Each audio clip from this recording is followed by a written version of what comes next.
రావాలి, రేపేం మాట్లాడాలి? రేపు ఒకటే రోజు అసెంబ్లీ, రేపు ఎజెండా ఏంటిది అంటే మేము మెల్లగా పంపుతాం రాత్రి వరకు అంటారు.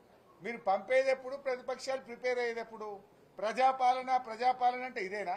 ప్రజాస్వామ్య పునరుద్ధరణ అంటే ఇదేనా?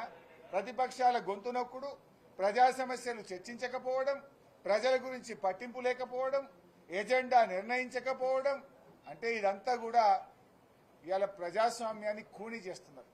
మాట్లాడితే రాహుల్ గాంధీ గారు రాజ్యాంగాన్ని చేతిలో పట్టుకొని తిరుగుతాడు. ఇదేం రాజ్యాంగం? అసలు ఇదేనా ప్రజాపాలన? ఇది ప్రజాస్వామ్య పద్ధతులా? నేను అడుగుతా ఉన్నా. అందువల్ల బీఏసీ సమావేశం ఒక అద్దం పద్దం లేకుండా 15 రోజులైన అసెంబ్లీ పెట్టాలంటే లేదా మళ్ళా పెట్టం కానీ ఇప్పుడు 2 రోజులు అనేటువంటి తీరుకు మినిమం 15 రోజులు అసెంబ్లీ పెట్టకుండా 2 రోజులు మాత్రమే అసెంబ్లీ పెడతాం. ఆ 2 రోజులు కూడా ప్రజా సమస్యలు చర్చించాం. కేవలం బురద రాజకీయాలే మాకు ప్రాధాన్యత.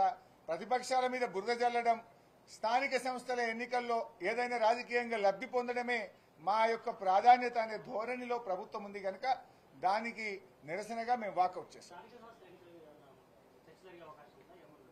సో ప్రభుత్వం అయితే స్థానిక సంస్థల మీద ఏం చెప్పలేదు, రేపటి ఎజెండా ఏందో చెప్పలేదు. చూచాయగా 2 విషయాలు చెప్పారు ఎలియా మినిస్టర్ గారు. ఒకటి, కమిషన్ రిపోర్ట్ అసెంబ్లీలో పెడతాం, బీసీ బిల్లు పై అసెంబ్లీలో పెడతామని చెప్పారు. మరి ఎన్ని రోజులు సభ జరుపుతారంటే 2 రోజులు అన్నాడు. మరి ఇలా అయిపోయింది, రేపు ఒకటే రోజు. ఆ 2 రోజులు మరి మళ్ళా ఎట్లనండి? ప్రజా సమస్యలు ఉన్నాయి కదా, ఎరువులు ఉన్నాయి కదా, యూరియా ఉంది కదా, బురద రాజకీయాలు ఎప్పుడైనా చేసుకోవచ్చు. మనం ఎరువుల మీద రేపు మాట్లాడదాం. బీజేపీ వాళ్ళు ఇస్తలేరంటున్నారు కదా ఎరువులు. అసలు బీజేపీ వాళ్ళు ఇస్తలేరా?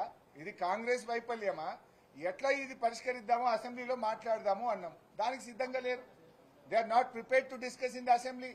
బీజేపీ వాళ్ళు కాంగ్రెస్ వాళ్ళ పేరు చెప్పి తప్పించుకుంటారు, కాంగ్రెస్ వాళ్ళు బీజేపీ వాళ్ళ పేరు చెప్పి తప్పించుకుంటారు. ఇద్దరు కలిసి రైతుల ఉసురు పోసుకుంటున్నారు.